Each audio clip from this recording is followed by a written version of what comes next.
Hürmetli dostlar, күптән көтелгән яңалык. Балтач муниципаль районы башлыгы Рамил Рәшит улы Нетфуллин күзәтчелеге астында менә инде икенче тапкыр хәвәскәр фотографлар һәм видеога төшүчеләр арасында Балтай Awards дип исемләнгән фестиваль үтәчәк.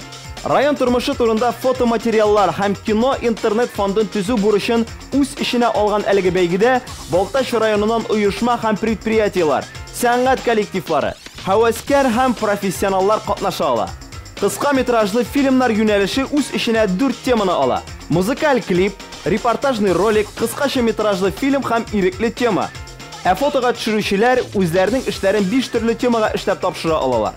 Бөек җиңүнең 70 еллыгы уңаеннан бөек ватан сугышы ветераны, стандарт булмаган фото, экстрим, селфи, ягъни үз-үзеңне төшерү һәм шулай ук ирекле тема.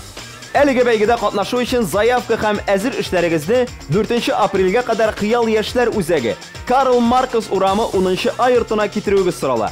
Иң яхшы дип табылган фото, видео материалларны һәм әлеге эшләрнең авторларын бүләкләү тантанасы 24 апрель көнне Балтач мәдәният үзәгендә кичке сәгать 7дә үткәреләчәк. Шулай итеп, мөхтәрәм дуслар, сездән фото һәм видео материаллар көтеп калабыз.